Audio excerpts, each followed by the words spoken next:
I want to share a story that came up recently. Someone shared with me recently. It's almost reminiscent of there was an old movie, Gentleman's Agreement, and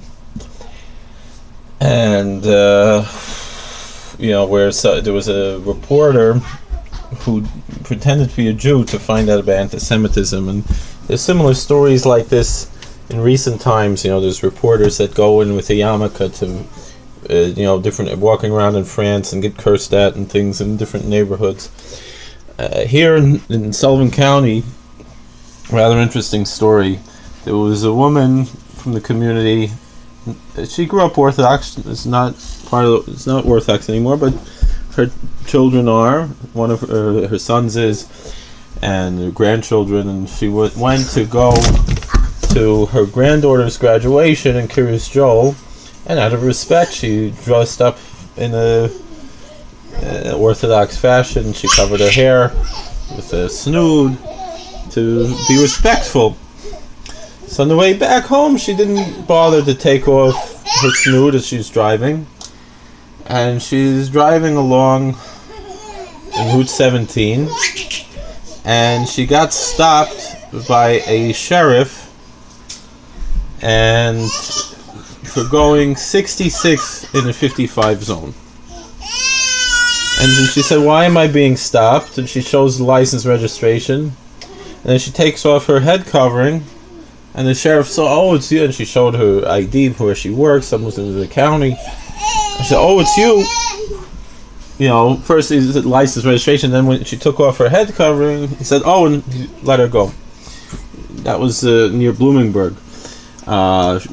Few miles down, she's going down 17B, and she stops, and she gets stopped again on 17B in Monticello near Mongark Valley.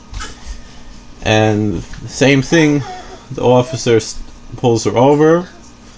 This time, I don't know, she didn't, not for any reason, I don't know. And she had put the head covering back on. And she said then, when the officer recognized who she was, and then he let her go. So, I don't, there is a very, very obviously profiling being done against the Orthodox community. I've experienced it myself, getting tickets for noisy mufflers and nonsense, just to give a hard time.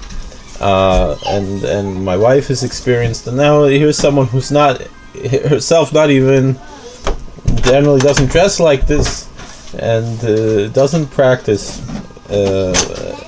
totally Orthodox, or traditional, and just happened to be that day dressed in the Orthodox fashion, also being profiled. And as proof of the profiling, here we see that as soon as the police saw who it was, and that it wasn't really an Orthodox person, they let her go, and they were kind of embarrassed. So, and I've actually, one time, I told an officer, he asked me, "Why'd you stop me?" He claimed I had a noisy muffler. And I said, "It's because I'm wearing a shtreimel." He got very upset, but it's true.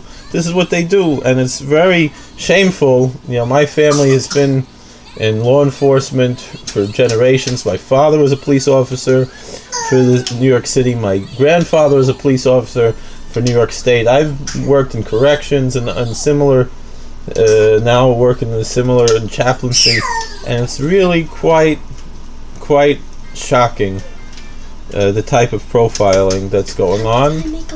And especially when you consider how many other problems, drugs and all kinds of horrible things going on here in Sullivan County, and gangs and drugs and all kinds of horrible things down, but they have to go and profile law-abiding citizens just because of the religion. It's and I very rarely would say such a thing, but here's a clear example where they've been actually caught red-handed.